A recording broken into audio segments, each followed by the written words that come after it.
The active hip flexor stretch and reach.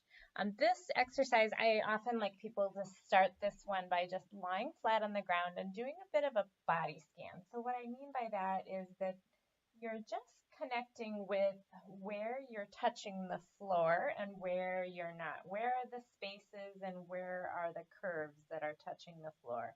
So you might feel your sacrum on the floor, your shoulder blades on the floor, your calves, and then just take note of the spaces where things aren't touching. And it's real common for there to be a big space here where the ribs are kind of sticking up like this, or to feel a little bit of space under your thighs.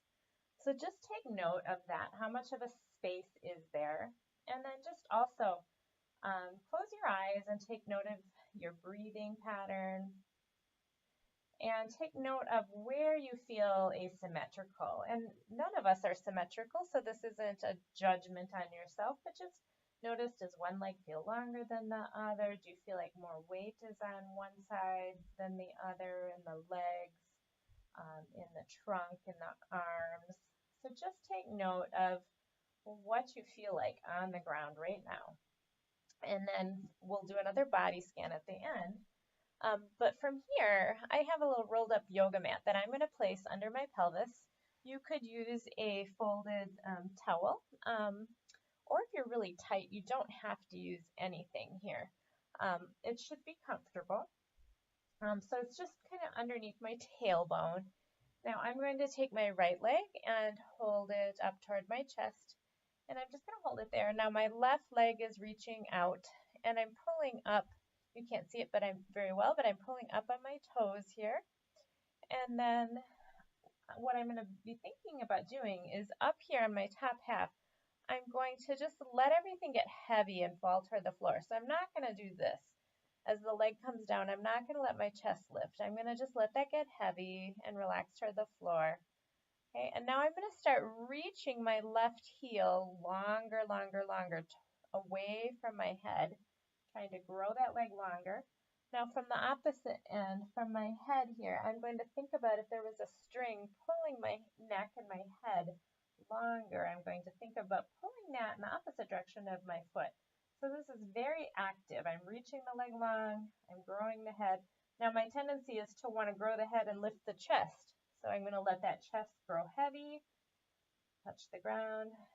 I'm going to pull a little closer with my right knee. And now, as I'm actively reaching, I'm going to find my breath. I'm going to really find a nice rib breath, a relaxed breath. So see what it feels like to be relaxed in one area in the middle while working in other areas. Your belly is pretty relaxed. The only place you're working is a little reach through the head and a reach through the left heel as you reach, growing longer. And we're almost done. I'm going to end this by doing almost like I'm trying to do a little bridge. I'm trying to kick in my glutes here, a little lift of my glutes while keeping my ribs heavy. Okay, trying to activate my glutes a little bit. Good. Now I'm going to bring up my left knee to meet my right, give myself a little hug. And then I'm going to switch sides. Okay, now my right leg is down, and I'm going to go through this one a little faster, but you're not going to do this fast. You're going to do it just like you did on the other side, where, again, you're relaxing those ribs down, reaching that right heel away from you, reaching your neck and head long and tall, and it's almost like you're growing from both ends. And then finding your breath, a relaxed breath. Okay, so spend a minute or two here. And then find that glute press, trying to do a little small, as if you're trying to lift your pelvis on that side off while you push into the heel toward the floor, kind of activating those glutes. Good. Spend a little more time than that. And then both knees up, a little hug. While you're up there, go ahead and move that mat away and come back to legs out.